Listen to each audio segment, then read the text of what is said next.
보십니까? 우리 마음속에 부활하신 주님이 살아 계신다면 1년 365일 중에 오늘이 가장 기쁘고 복된 날이 맞을 것입니다. 그런데 우리가 해마다 이 부활주의를 맞고 또 오늘 새벽에 연합 예배도 드렸고 이 시간에 또 하나님 앞에 부활주일 예배를 드리지만 해마다 부활주일에 우리가 받는 은혜가 다릅니다. 그리고 똑같은 예배를 드려도 이 예배 가운데 부활하신 주님이 주시는 그 부활의 능력과 영광, 이런 것들을 누리는 그 정도가 사람마다 다 다릅니다. 왜 그럴까요? 똑같이 예배 드리는데, 똑같이 하나님의 자녀들인데, 어떤 사람은 부활의 능력으로 충만하고 어떤 사람은 맹숭맹숭한 그 마음 그대로 돌아가게 되는 그 까닭은 내가 얼마나 예수님과 더불어 십자가에서 죽고 내 속에 부활하신 주님이 살아 역사하시는가 하는 그 신앙의 정도와 우리 믿음의 그릇에 따라서 똑같은 예배를 드려도 그 받는 은혜는 천차만별인 것입니다. 지금도 우리 마음속에 있는 번잡한 생각들, 우리 마음속에 있는 모든 인간적인 생각들을 다 십자가에 못 박아버리고 오직 부활하신 주님, 그 한 분에게만 집중하면서 그 부활하신 주님이 나의 주님이시고 그 주님의 능력만이 나를 하나님의 백성으로 예수 그리스도의 제자로 살아갈 수 있는 힘의 원천이신 것을 믿고 그분만 의지할 때에 우리에게 주님의 그 부활의 능력이 충만하게 임할 것을 믿습니다. 가장 중요한 것은 내가 갈라디아 2장 20절에 있는 말씀처럼 나는 그리스도와 함께 십자가에 못 박혔습니다. 이제 살고 있는 것은 내가 아닙니다. 그리스도께서 내 안에서 살고 계십니다. 내가 지금 육신 안에서 살고 있는 삶은 나를 사랑하셔서 나를 위하여 자기 몸을 내어주신 하나님의 아들을 믿는 믿음 안에서 살아가는 것입니다. 이 사도 바울의 고백이 나의 신앙 고백이 되고 내 삶을 통한 진정한 고백이 되면 그 부활하신 주님의 그 능력이 우리 삶 속에 풍성하게 나타나게 될 것입니다. 우리 일생을 있는 그대로 심판하실 유일한 재판장은 부활하신 예수님 한 분이십니다. 세상에서 아무리 나를 위인으로 성인으로 사람들이 추대하고 존경하고 내 살아생전에 곳곳에 동상을 세우고 이름을 붙인 거리를 만들고 그렇게 한다고 할지라도 그것이 하나님 앞에서 통하는 것은 아니고 우리의 일생이 다 끝나고 난 후에 주님 앞에 섰을 때에 그 예수님의 최후의 심판대에서 착하고 충성된 종으로 칭찬받고 생명의 면류관, 영광의 면류관을 받을 때 비로소 우리가 하나님의 자녀로서 이 세상에서 충성되게 살았던 것을 증명받게 될 것입니다. 그리고 이 부활절이라는 것은 이 세상에 있는 모든 사람들에게 다 기쁘고 즐거운 날은 아닙니다. 예수님의 그 부활을 믿고 찬양하고 그 부활의 능력을 덧입는 사람들에게는 가장 기쁘고 복된 날이지만 그렇지 않고 이 부활을 믿지 않고 최후의 심판을 부정하는 자들에게는 이 부활절이 나중에 결국은 그 믿지 않는 자들에게 저주요 심판이요 멸망을 가져오게 될 것입니다. 요한계시록 22장 12절 말씀에 보아라 내가 곧 가겠다. 나는 각 사람에게 그 행위대로 갚아주려고 상을 가지고 간다고 예수님은 말씀하셨습니다. 이 예수님께서 분명히 이 세상에 다시 오실 날이 있고 또 예수님이 하신 말씀대로 곧 오실 것입니다. 그 곧이 언제인지는 우리 하나님 아버지만 아시지만 하루가 지나가면 지나갈수록 그날이 가까워 오는 것은 틀림없고, 이 세상에서의 상, 이 세상에서의 칭찬과 명예, 존경, 그것이 중요한 것이 아니라 우리 하나님께서 내가 이 세상에서 얼마나 믿음대로 살았는가, 거기에 따라서 상을 주시겠다고 약속하셨습니다. 그리고 이 예수 부활은 하나님께서 아무것도 없는 가운데 말씀으로 이 우주 만물을 창조하시고 난 후에 가장 큰 기적이 바로 예수님의 부활입니다. 이 부활은 우리만 누리는 것이 아니라 아직도 이 지구상에 73억 인구 중에 예수님의 부활을 알지 못하고 믿지 못하고 고백하지 못하는 수많은 사람들이 살아있는데, 그 사람들에게 우리가 누리는 이 부활의 기쁨과 영광을 널리 증거하라고 이 부활절을 주신 것입니다. 그렇기 때문에 우리가 지나간 날들을 돌아보면서 내가 과연 얼마나 부활의 영광, 부활의 능력, 부활의 기쁨을 누리며 사는 사람인지, 그리고 이 부활을 때를 얻든지 못 얻든지 열심히 증거하며 사는 삶을 살았는지, 이것을 이 부활주일에 다시 한번 점검해 보게 되기를 바랍니다. 우리는 한민족이라는 대단한 자부심을 가지고 살아갑니다. 여러분, 올해가 단기 몇 년인지 아십니까? 그 계산하는 거 아시죠? 서기 더하기 2333을 하면 수학 잘하는 사람들은 대부분 답이 나오죠. 4349년입니다. 그런데 실제로 우리나라가 4349년 전에 만들어졌는지 안 만들어졌는지는 아무도 모릅니다.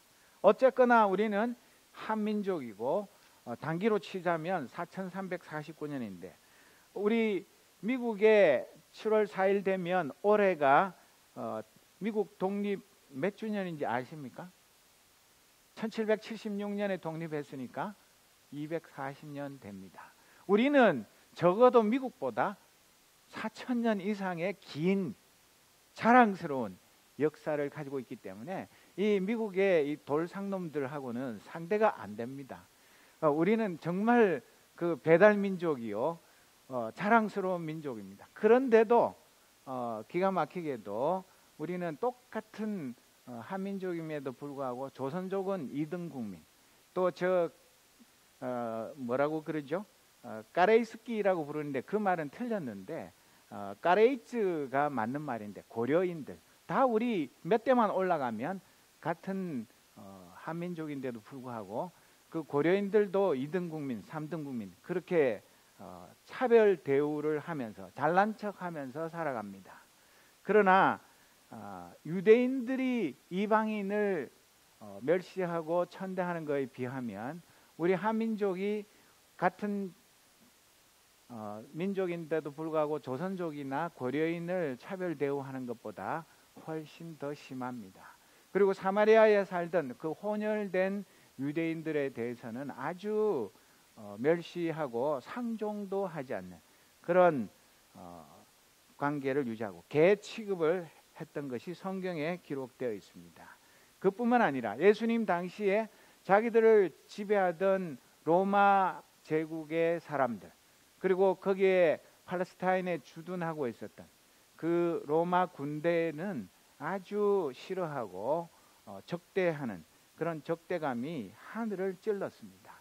오늘 본문은 이 사도행전 10장인데 여러분들이 앞에서부터 읽어보시면 아시겠지만, 하나님께서 이 베드로를 그 로마 군대의 백부장, 그 로마 군대의 100명을 지휘하는 장교의 집에 복음을 전하러 보내시기 위해서, 이 베드로의 마음속에 선민의식, 우리 유대인들만이 하나님이 택하여 부르신 민족이다, 그런 자부심이 너무 강해서 그 식민지 지배 체제의 그 한 축을 담당하는 로마군의 장교의 집에 이 베드로가 가서 복음을 전한다는 것은 베드로의 머릿속에 상상도 할 수 없는 일인데, 그를 보내시기 위해서 고넬료에게도 환상을 보여주시고 베드로에게도 환상을 보여주셔서 이 고넬료의 환상과 베드로의 환상이 하나가 되게 하셔서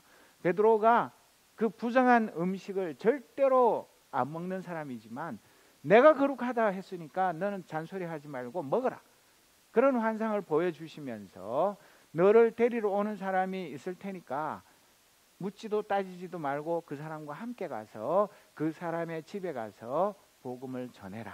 그렇게까지 사전에 준비 작업을 하셨습니다. 사도행전에는 모두 19번의 설교가 기록되어 있습니다. 그 중에 베드로가 8번, 사도 바울이 9번 설교한 것이 기록되어 있는데 오늘 이 본문에 사도행전 10장에 나오는 설교는 베드로의 6번째 설교입니다.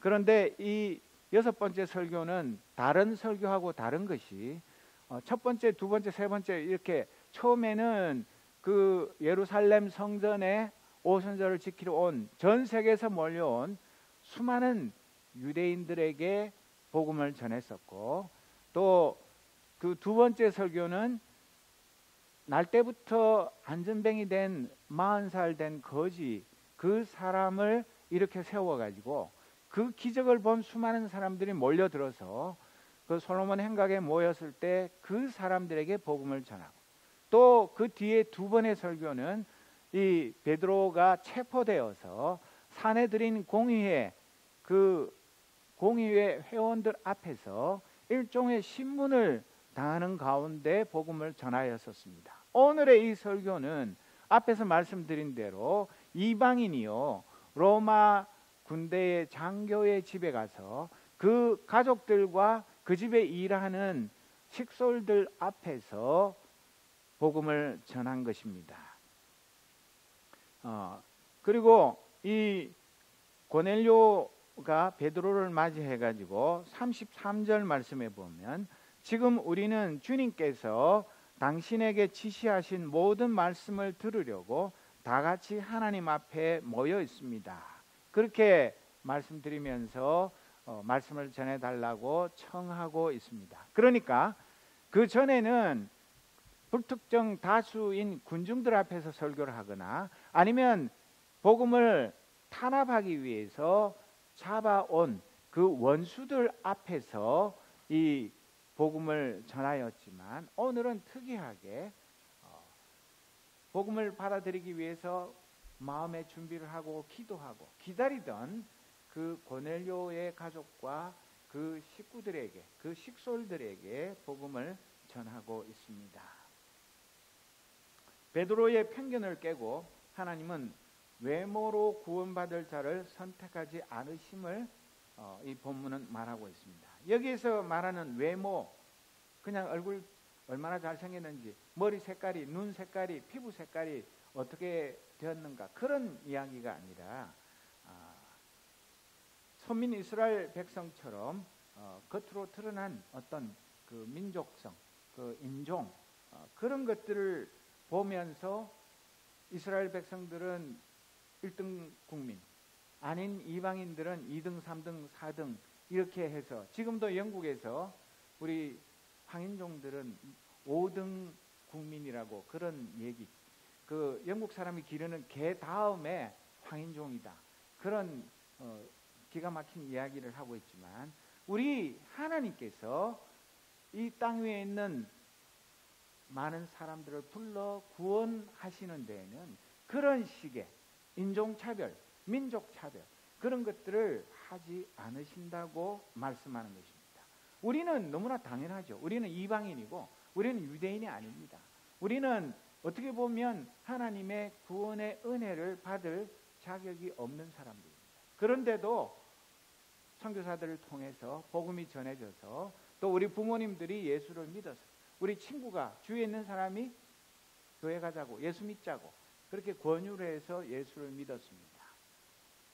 그래서 우리는 그 인종 차별을 하는 그런 신앙 이런 거 트럼프가 얘기하는 그런 것들은 우리가 생각도 하지 않지만 이 베드로 당시만 해도 그 12제자나 120 제자들이나 초대교회의 유대인 성도들의 관점에서 보면 다른 이방인들, 더군다나 그 민족의 원수인 그 로마 식민지 제국주의자들에게 복음을 전한다는 것은 선뜻 내키지 않는 일입니다. 꼭 우리 일제시대 때 우리도 믿기 바쁜데 일본 순경들이나 일본 주둔 군인들에게 복음을 전하는 게 그게 우리가 선뜻 마음이 안 내키는 것과 같은 이치입니다. 그런데 우리 하나님의 구원의 역사는 이스라엘 민족이냐 아니냐를 가지고 차별하는 것이 아니라 누구든지 하나님을 경외하고 의를 행하는 자, 바로 이 고넬료와 같은 사람, 이런 사람을 하나님은 기뻐하시는 것입니다. 고넬료가 어떤 사람이라고 성경에 기록되어 있습니까? 2절에는 보면 그는 경건한 사람으로 온 가족과 더불어 하나님을 두려워하며 유대 백성에게 자선을 많이 베풀며 늘 하나님께 기도하는 사람이었다. 그리고 성경 구절 그 앞에 나오는 건데 띄워주십시오. 22절, 그는 의로운 사람이요 하나님을 두려워하는 사람입니다. 그는 온 유대 백성에게 존경을 받고 있습니다. 이 고넬료에 대한 성경의 증언은 이스라엘 백성 중에도 이런 믿음을 가졌다고 인정받고 칭찬받는 사람이 찾아보기 어려울 정도로 로마 군대의 장교인 이 사람이 오히려 경건한 그 아브라함의 후손들보다도 훨씬 더 깊은 믿음의 소유자인 것을 말씀하고 있습니다. 하나님께서 경건한 사람, 그리고 온 가족과 더불어 하나님을 두려워하며 유대 백성에게 자선을 많이 베풀며 늘 하나님께 기도하는 사람, 그리고 온 유대 백성에게 존경을 받는 사람, 정말 이런 사람을 우리가 로마 군대의 장교 중에서 발견한다는 것은 놀라운 일입니다. 오늘 우리 시대에도 어쩌면 교회 안에서 직책을 받아서 열심히 봉사하는 사람들보다 숨어있는 이런 고넬료와 같은 정말 하나님을 경외하고 잘 섬기는 그런 일꾼들이 얼마든지 있을 수 있습니다. 그렇기 때문에 우리는 내가 열심히 신앙생활하고 봉사하고 헌신하기 때문에 나도 꽤 괜찮은 크리스찬이다, 그런 자부심을 가질 수는 있지만 항상 겸손해야 할 것을 알게 됩니다. 베드로가 이 이야기를 들었을 때 얼마나 놀랐겠습니까? 어쩌면 자기보다도 더 신실하고 여호와 하나님을 경외하고 또 온 가족과 더불어 하나님을 섬기고 또 원수인 자기들이 지배하는 나라의 그 백성들에게 자기는 그냥 군민들만 잘 다스리면 되는데 자기가 자선사업가도 아닌데 그 유대 백성들에게 많은 자선을 베풀면서 그 유대인들이 자기를 원수로 증오하고 배척하고 돌팔매를 던지는 것이 아니라 그 유대인들이 존경하게 하는, 존경을 안 할래야 안 할 수가 없는 그런 사람이 있고 그 사람에게 자기를 보내서 복음을 전하게 한 그 하나님의 그 구원의 섭리, 이것을 깨닫고 엄청난 충격을 받았을 것입니다. 내가 과연 그 사람들이 가서 그렇게 경건하고 하나님을 잘 섬기는 사람에게 무엇을 전할 수 있을 것인가? 그런데 이 베드로는 그 환상도 보았고 또 하나님께서 그 고넬료의 가족과 식솔들에게 분명히 복음을 전할 그것이 있는 것을 확신했기 때문에 순종하는 마음으로 가서 복음을 전하는데 36절 이하에 보면 하나님께서는 이스라엘 자손에게 말씀을 보내셨는데 곧 예수 그리스도를 통하여 평화를 전하셨습니다. 예수 그리스도는 만민의 주님이십니다. 여러분이 아시는 대로 이 일은 요한의 세례 사역이 끝난 뒤에 갈릴리에서 시작하여서 온 유대 지방에서 이루어졌습니다. 하나님께서 나사렛 예수에게 성령과 능력을 부어주셨습니다. 이 예수는 두루 다니시면서 선한 일을 행하시고 마귀에게 억눌린 사람들을 모두 고쳐주셨습니다. 그것은 하나님께서 그와 함께 하셨기 때문입니다. 우리는 예수께서 유대 지방과 예루살렘에서 행하신 모든 일의 증인입니다.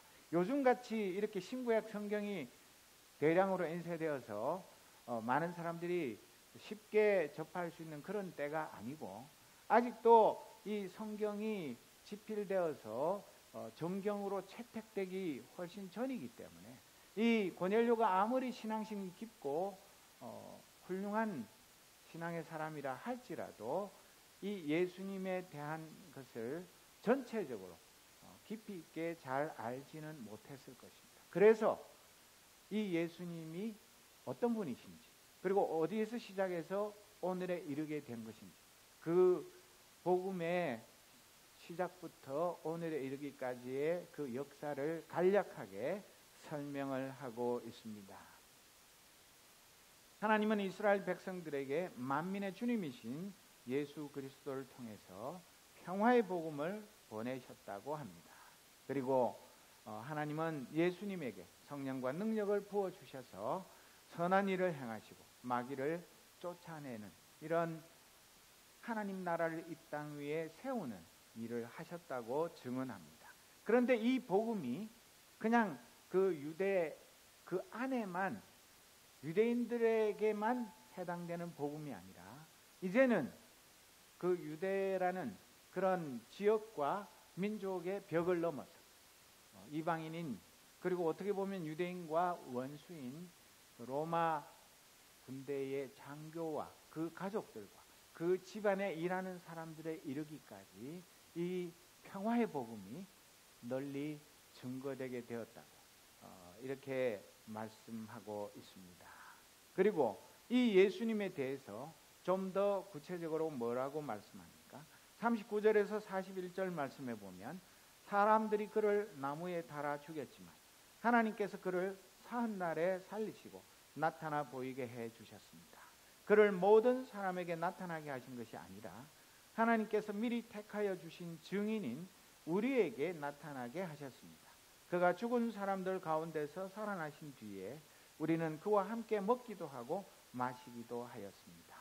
예수님이 하나님의 아들인데 유대인으로 태어나셨지만, 그러나 그분은 유대인의 그 울타리에 갇혀 있는 분이 아니라 그가 전한 복음은 온 세상 만민에게 기쁜 소식이 되었다고 말하고, 또 사람들이 그를 시기하고 질투해서 십자가에 달아 죽였지만 하나님께서 그를 사흘 만에 살아나게 하셨고, 그리고 그 부활하신 주님을 미리 택하여 주신 증인인 그 예수님의 제자, 그 사도들에게 나타내 보여주셨고, 그리고 그냥 눈으로 본 것만이 아니라 그 부활하신 주님과 더불어 먹고 마시고 만져보기도 하고 그런 직접 교제를 해서 부활하신 주님이 뭐 유령이나 그냥 신기루나 환상이 아니라 분명한 이런 육체도 가졌으면서도 우리 보통 육신을 가진 사람과 다른 부활하신 주님의 그 모습을 우리가 분명히 손으로 만져도 보고 같이 식사도 하고 그 모든 일을 통해서 확인했기 때문에 우리가 이 부활하신 예수님의 증인이라고 자신 있게 말하고 있습니다. 여러분, 우리 중에 누가 부활하신 주님 그 옆구리에 손가락 넣어 보셨어요? 손과 발에 못자국 내가 직접 만져보셨습니까? 내가 부활하신 주님과 같이 식사하면서 그 주님과 더불어 대화해 보신 분 있습니까? 아무도 그런 분 없잖아요. 그런데 우리가 어떻게 부활의 증인이 될 수 있습니까? 베드로와 같고 그 제자들과 같지 않으면서도 우리가 어떻게 예수님 부활하셨다고 자신 있게 말할 수 있습니까? 우리는 번고로 믿는 것이 아니라 보지 않고 믿는 자가 더 복되다고 하신 그 주님의 말씀대로 우리는 부활하신 주님을 직접 만나서 허그를 하고 그 상처를 만져보고 그분과 더불어 식사하지는 못했지만 성령께서 우리의 마음속에 살아계셔서 부활하신 주님을 만나게 하시고 그분의 음성 듣게 하시고 그분의 살아계심을 분명하게 믿게 하셨기 때문에 이 부활의 주님을 자신 있게 증언할 수 있는 것입니다. 예수님이 살아계실 때 죽은 자도 살리고 수많은 병자를 고치고 물 위로 걸어가시고 오병이어의 기적을 베푸시는 그런 것을 본 사람들이 다 믿었습니까? 그랬으면 초대교회에 전도 안 해도 적어도 수만 명에서 수십만 명의 성도들이 있어야 맞는데 그런 엄청난 기적을 본 사람들이 다 믿은 것 아니냐. 지금도 마찬가지입니다. 부활하신 주님이 뉴욕 그 타임스퀘어 광장에 나타나셔서 와서 누구든지 다 나 직접 만져보고 허그도 해보고 필요하면 맥도날드 가서 햄버거도 같이 먹고 그렇게 한다고 해서 믿는 것 아닙니다. 이 부활하신 주님을 믿는 믿음은 하나님의 놀라운 은혜의 선물입니다.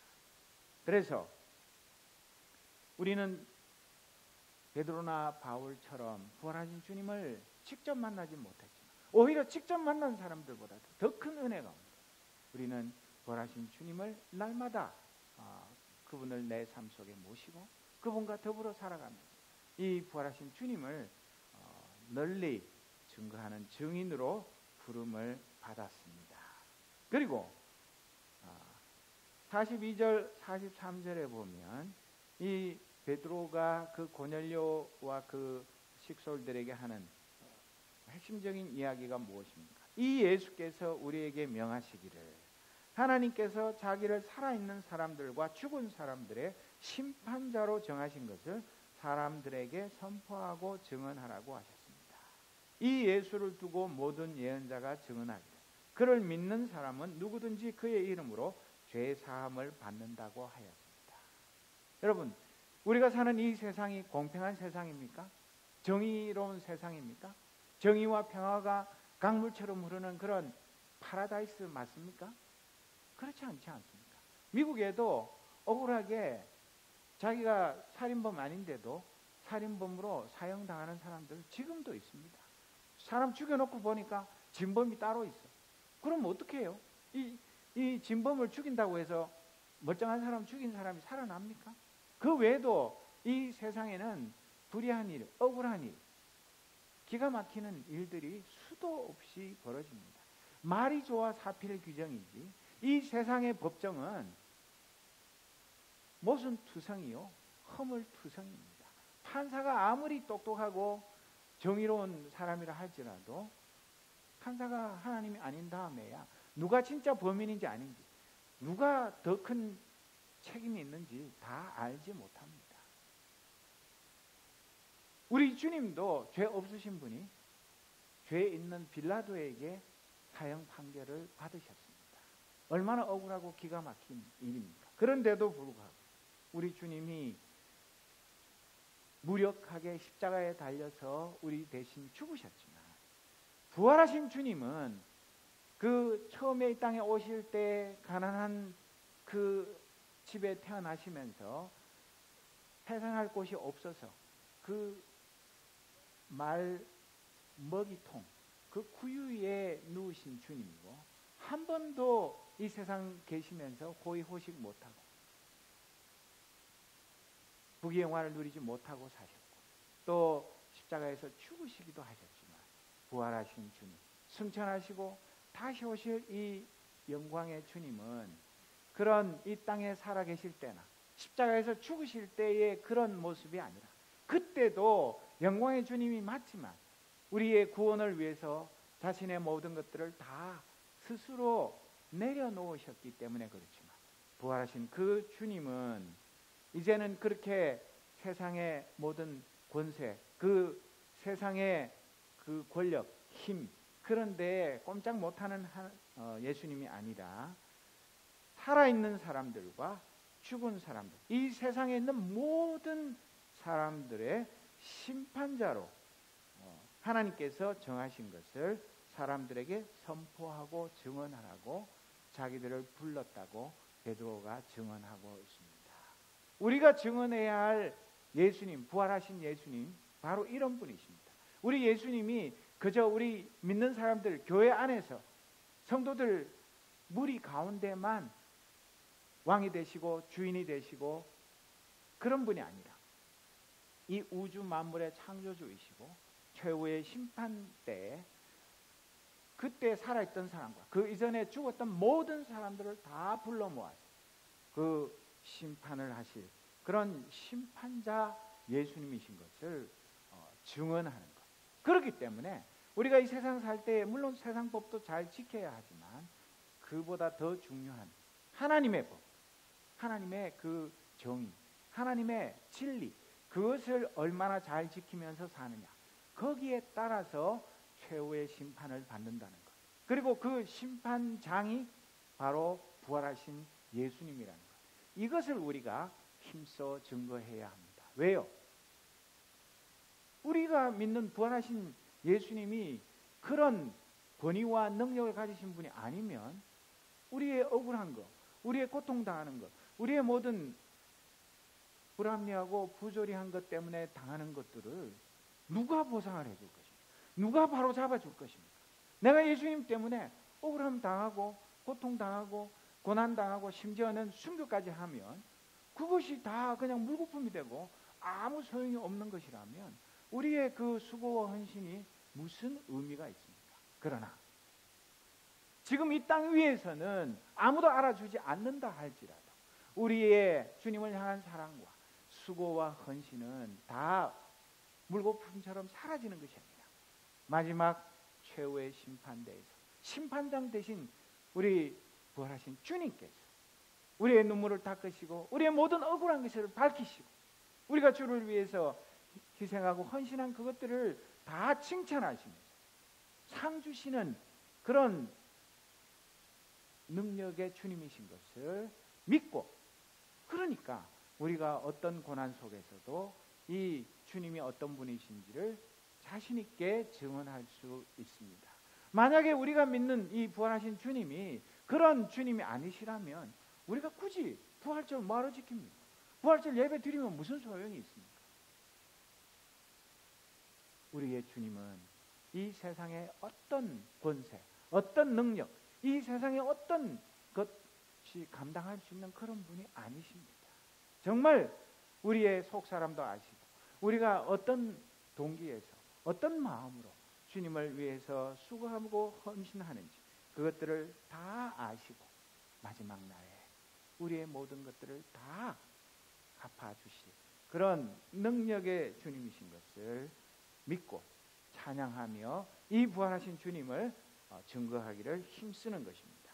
여러분, 우리 주님이 이 땅에 살아계실 때 요한복음 5장 27절부터 29절 말씀에 보면 또 아버지께서는 아들에게 심판하는 권한을 주셨다. 그것은 아들이 인자이기 때문이다. 이 말에 놀라지 말아라. 무덤 속에 있는 사람들이 다 그의 음성을 들을 때가 온다. 선한 일을 한 사람들은 부활하여 생명을 얻고 악한 일을 한 사람들은 부활하여 심판을 받는다. 우리 주님만이 이 모든 믿는 자든 믿지 않는 자든 살아있는 자든 죽은 자든 모든 사람들을 그 믿음의 정도에 따라서 심판하실 심판장이십니다. 그렇기 때문에 우리는 이 땅 위에서 그 최후의 심판관 되신 부활하신 주님을 믿고 의지하면서 살아가게 됩니다. 로마서 3장 21절에서 24절 말씀을 보면 그러나 이제는 율법과는 상관없이 하나님의 의가 나타났습니다. 그것은 율법과 예언자들이 증언한 것입니다. 그런데 하나님의 의는 예수 그리스도를 믿는 믿음을 통하여 오는 것인데 모든 믿는 사람에게 미칩니다. 거기에는 아무 차별이 없습니다. 모든 사람이 죄를 범하였습니다. 그래서 사람은 하나님의 영광에 못 미치는 처지에 놓여 있습니다. 그러나 사람은 그리스도 예수 안에서 얻는 구원으로 말미암아 하나님의 은혜로 값없이 의롭다는 선고를 받습니다. 이 말씀이 얼마나 큰 위로가 되고 힘이 됩니까? 내가 하나님의 그 심판대에 설 때 참 부끄럽고 얼굴을 들 수 없는 그런 많은 죄와 허물이 있음에도 불구하고 예수 그리스도의 이름을 믿는 그 믿음이 있으면 그것을 가지고 구원을 얻고, 그리고 하나님의 은혜로 값없이 의롭다는 선고를 받게 되었어요. 내가 행한 행위, 그것으로 다 따지자면 참 천국에 들어갈 수 없을 죄인이지만, 그러나 우리를 의롭다고 선고하시고 우리를 그 하나님의 영광의 나라로 영접해 주시는 그 하나님의 사랑을 믿기 때문에 우리는 안심하고 신앙생활을 해 나가는데, 그러나 우리가 늘 기억해야 할 것은 하나님의 그 용서의 은혜, 그것만 의지하고 내 마음대로 살다가 죽기 전에 하나님 잘못했습니다, 용서해 주십시오, 설마 제가 제멋대로 살았다고 해서 지옥에 던지지는 않으시겠죠. 그런 식으로 생각하고 살아가는 것은 진정 예수님의 십자가의 그 사랑을 믿는 사람이 아닐 것입니다.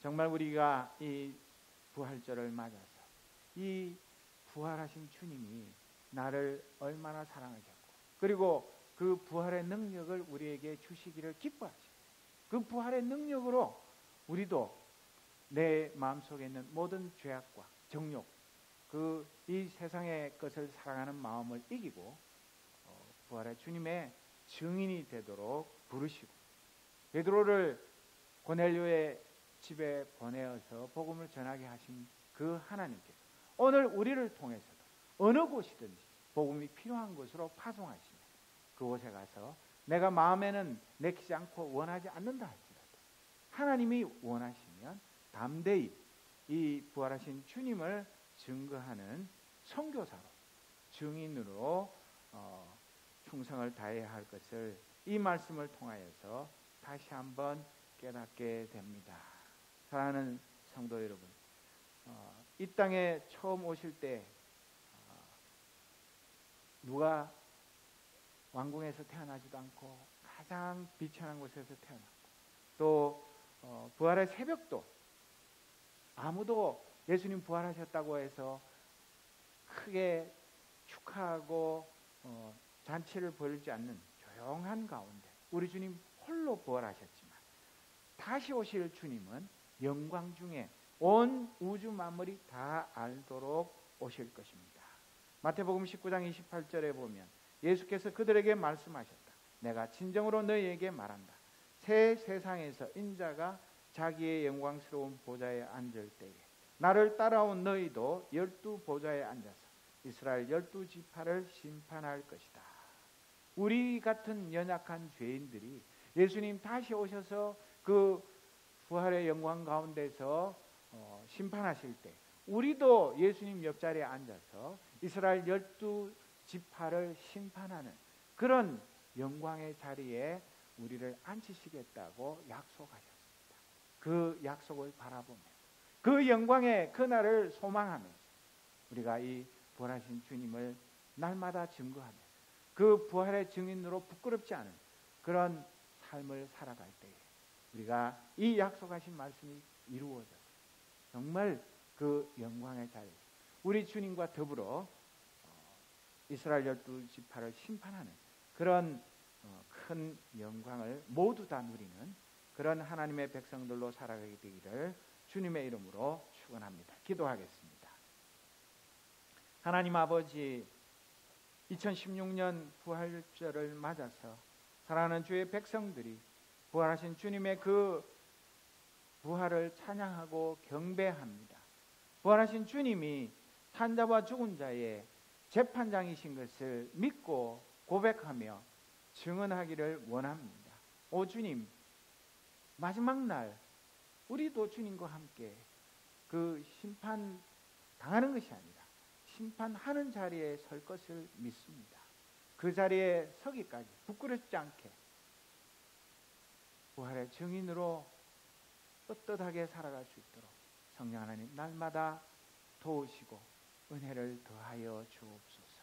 그리하여 해가 갈수록 더욱 주님을 사랑하며 내가 만나는 모든 사람들에게 베드로처럼 바울처럼 이 복음 전하기를 기뻐하는 부활의 증인으로 살아가게 하여 주옵소서. 예수 그리스도의 이름으로 기도드립니다. 아멘.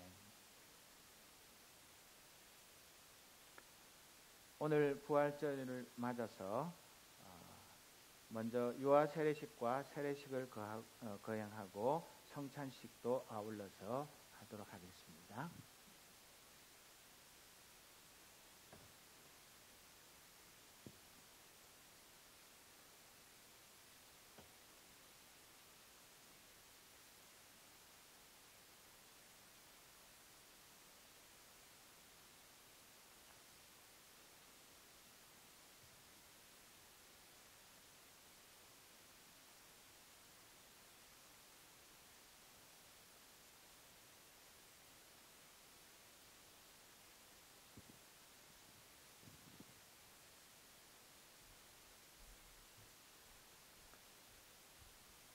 먼저